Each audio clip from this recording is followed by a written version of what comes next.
So, this video requires some context. A few weeks ago, I got an email from Popcross Studios. It said, hey, some artists and I are doing a collab. Want in? So I said, yeah, sure. Wait a minute, this feels familiar. Except, this time, we will be working with Godzilla. But which one? After all, there are so many iterations. How could I choose? I know, let's ask everyone's favorite grumpy ex-dino geneticist, Dr. Champagne McGregor. What? Where am I? Who are you? What's going on here? Don't worry, Doc. I'll send you home in a sec. I just need you to say that N.E.R.D Comics Inc. is going to be drawing the modern MonsterVerse Godzilla. What? No, I'm not. Who? I don't know who that is. I don't know who you are. What's with this camera? What's happening? You don't really need to know. I'm going to wipe your memory anyway. Just say modern MonsterVerse Godzilla, going to be drawn by N.E.R.D Comics Inc. Something like that. Go.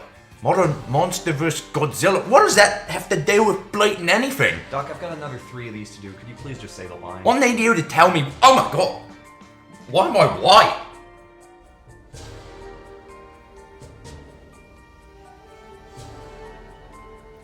Okay then, on with the show. Van Helsing's Journal, March 29th. Today I received a rather strange letter from a man I have never met before and likely never will again. It read as follows. Hey Van Helsing, or whatever your name is. I need you to hunt down some creepy Godzilla-looking monster for a collab video. It should be grey and have some blue spikes, or they might be pink depending on how mad N.E.R.D wants his audience to be. Also, make sure you check out all the other videos in this collab and subscribe if you like what you see. Signed, Benny Sharp. As one would expect, I had zero clue what any of this rambling meant, and to an extent I still don't. However, after some research, I was at least able to determine what monster I was to hunt. The legendary beast known as Gojira. Before I explain the specifics of this creature, allow me to tell of its origins. Centuries ago, there was a great war like no one had ever seen before. All manner of creatures, warriors, and sorcerers fought each other, with great advancements in both magic and technology being made in order to rise above their enemies. It was in this time of turmoil that a group of powerful wizards, known as the Circle of Manhattan, assembled. This group of wizards joined forces in order to create a powerful spell of destruction, one capable of rendering an entire village to dust and rubble. After years of effort, they succeeded, and cast their spell on 2 villages in Japan. These villages, as intended, were completely destroyed, as well as all who inhabited them. Well, almost all. For despite all odds, one man survived, altered and mutated by the dark magical remains. His name was Gojira. Fueled by the anger at what happened to his home and his village, Gojira went on a mindless rampage all throughout Japan, killing whoever so much as crossed his path, human or monster. However, it appears in recent years he has mellowed down some, and has even defended some humans from other supernatural creatures, though it is possible that these creatures simply wandered into its territory, and Gojira wanted them to leave. There is also only one spell that has been known to do significant damage to Gojira, Oxima Omega, a spell that has been known to remove all air from someone's body, or at least that's its intended purpose. When cast on Gojira and other similarly powerful creatures, it may do significant damage but not finish them. I do not know if I will stoop this low in defeating this creature, but I will consider it as an option.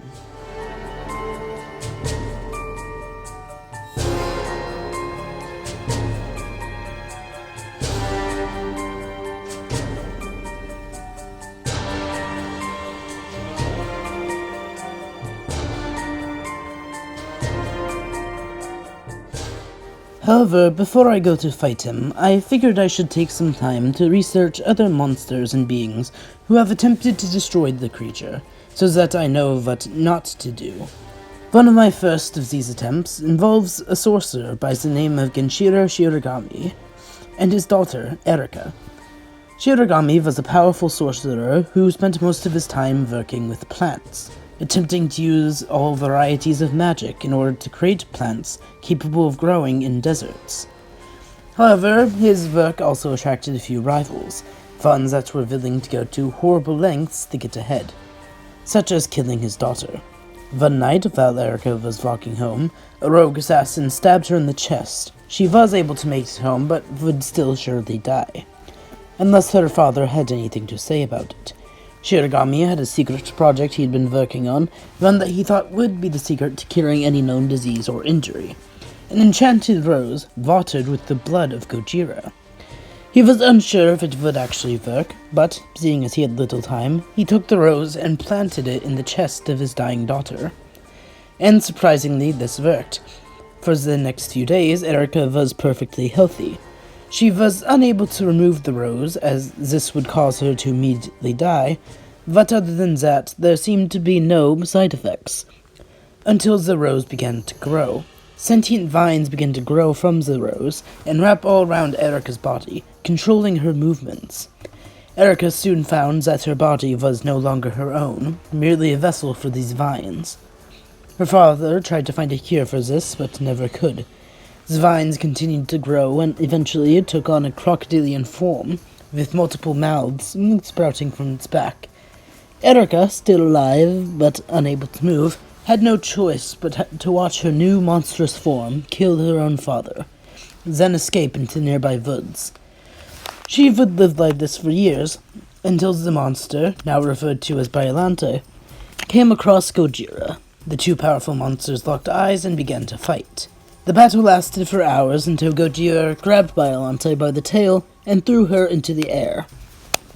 At this point, the stories I've heard tend to diverge.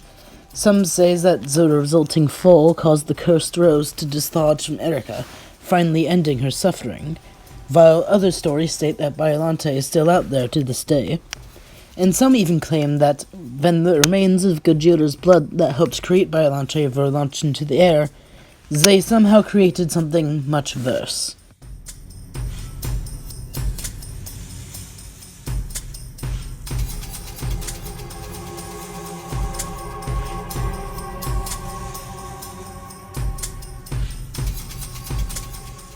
This wasn't the only time Gojira found himself facing down against another monster, and was not the last time one was human-made.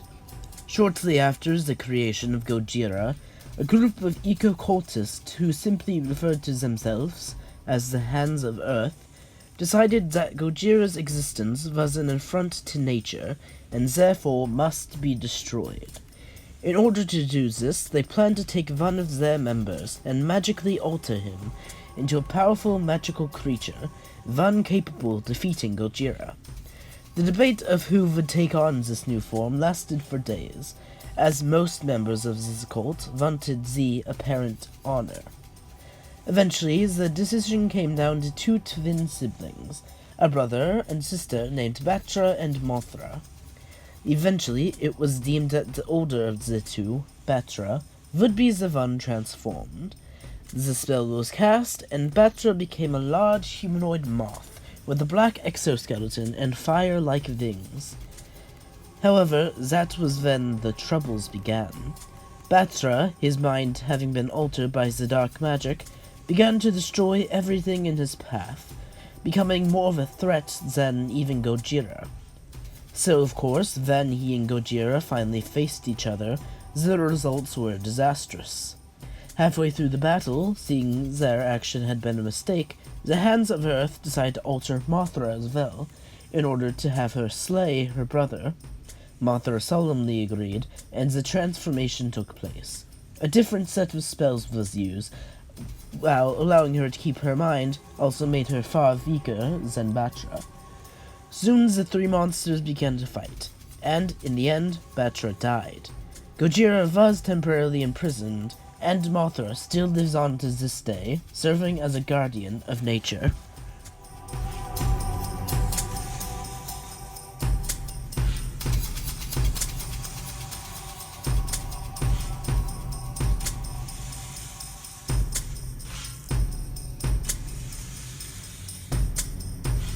I feel you may be beginning to sense a pattern here.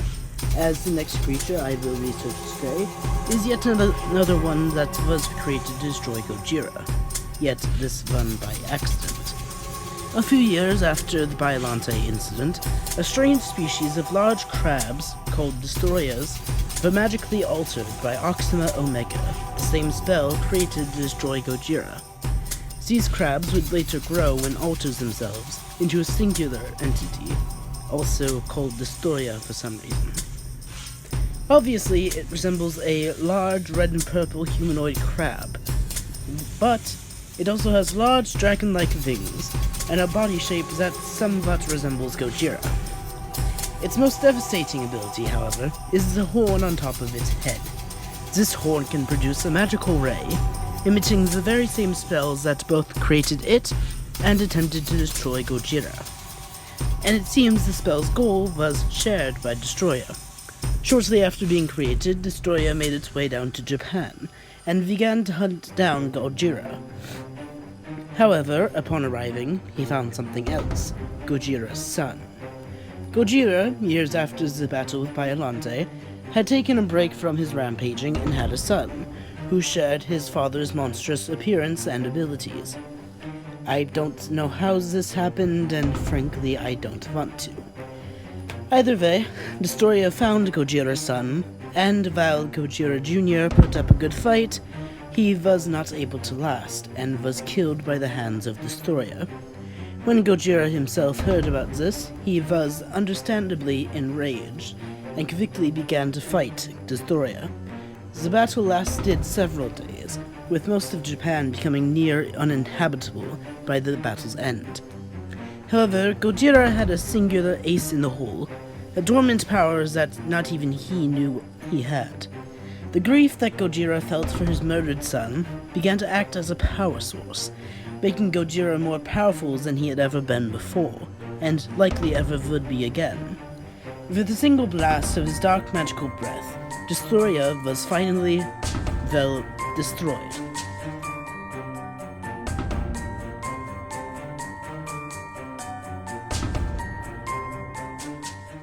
The last monster I researched was, as you may have guessed, yet another attempt to destroy Gojira, though this one was not human-made. You see, a group of cultists known as the Zillions, whose origins are unknown, sought to destroy Gojira, not by creating a new creature, but by summoning a pre-existing one. Legends say this creature, called the Monster of Kaiser, comes from another dimension altogether. At first, I will admit I was skeptical about believing this tale. However, as I have recently done some dimensional travels myself, I cannot truly deny them. Wherever it originates from, this creature is a truly frightening one to behold. It has 3 skull-like faces, one where one would expect a head to be, while the other 2 are divided in half and set on its shoulders. It also has golden scaly wings and limbs, which somewhat resemble yet another creature that has attempted to fight Gojira, though I have not yet made a certain connection. Either way, the Monster of Kaiser managed to track down Gojira, and at first was able to overpower him. Just as it seemed it was about to do what no monster had accomplished before, Mothra, a creature discussed earlier, suddenly swooped in and working together, they were both able to ward away the creature. At least for now. I will admit, after reading all of these myths and legends, I am hesitant to hunt down this creature. Not because of the difficulty within the task, mind you. No monster has ever beaten a Van Helsing. But because this creature doesn't seem as malicious as many I've fought before. I will take the night to think over it, and will make a decision in the morning.